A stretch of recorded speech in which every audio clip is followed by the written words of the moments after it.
ભાવનગર ખાતે કોળી સમાજના સંગઠન દ્વારા આયોજિત ભવ્ય સમૂહ લગ્ન કાર્યક્રમમાં આજે વિશેષ ઉજવણીનો માહોલ જોવા મળ્યો। આ પ્રસંગે સુદાન ગઢવી ઉપસ્થિત રહ્યા હતા। નમસ્કાર, હું છું મમલ। ધનમાં સમાજ એકતા, સહકાર અને સામૂહિક આયોજનની મહત્વતા પર ભાર મૂક્યો હતો। તો આવો સાંભળીએ તેઓએ વધુમાં શું કહ્યું છે। મિત્રો, આજ આનંદ, આજ ઉછરંગ, આજ नैनो માં ने सखी हमारा भावनगर में आज कंचन वर्षे में આજે આવો રૂડો અવસર 151 નવ દંપતીઓના સર્વજ્ઞાતિ 12મા સમૂહ લગ્ન પ્રસંગે ઉપસ્થિત માનનીય આમ આદમી પાર્ટીના રાષ્ટ્રીય કન્વીનર અને ભારતની રાજનીતિ જેમણે બદલી નાખી છે એવા માનનીય અરવિંદ કેજરીવાલજી, પંજાબમાં માત્ર 4 વર્ષની સરકારમાં એમણે સર્વ સમાજને ખુશ કરીને રંગલું પંજાબ બનાવનાર માનનીય ભગવત માનજી આપણી વચ્ચે છે। એકવાર બંને માટે તાળીઓ થઈ જાય મિત્રો। સાથે સાથે આજે આ પ્રસંગે ઉપસ્થિત મહિલા પ્રમુખ કોળી સમાજ, અખિલ કોળી સમાજના મહિલા પ્રમુખ બહેન શ્રી સુદેશ માહોલજી, સાથે સાથે ગોપાલભાઈ, સુધીરભાઈ, મનોજભાઈ અને સાધુ મહંતો અને સર્વ લોકો ઉપસ્થિત છે। અને જેમણે આ સુંદર મજાનું આયોજન કરે છે સાહેબ, સર્વ સમાજ માટે લોકપ્રિય છે અને સર્વ સમાજને માતા બેન દીકરીઓને ઘરે ઘરે જઈ રજીસ્ટ્રેશનો કરાવી અને 12મા સમૂહ લગ્ન સુધી પહોંચનાર એવા રાજુભાઈ સોલંકી માટે એકવાર તાળીઓ થઈ જાય, બ્રિજરાજભાઈ માટે એકવાર થઈ જાય। મિત્રો, વીર માધાતાજીએ પણ આપણે શું શીખવાડ્યું છે?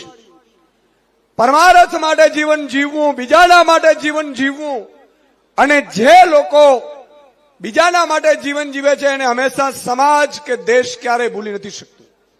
આજે આ કૃષ્ણકુમારસિંહજીની પાવન ધરતી ઉપર તમે વિચાર કરો સાહેબ, એવા મહારાજા આપણે ત્યાં આ ધરતી ઉપર હતા, એમના પગલા હતા।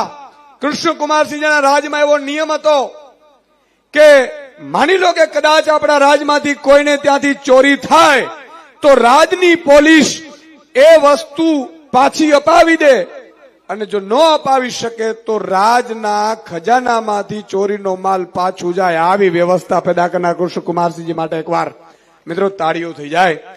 આ પાવન ધરતી ઉપર હું 151 નવ દંપતીઓને માતાજી માં ખોડલમાં, માં સોનલમાં, માં ભગવતીઓ એમના લગ્ન જીવન ખૂબ સુખી બનાવે એવી શુભકામનાઓ પાઠવું છું।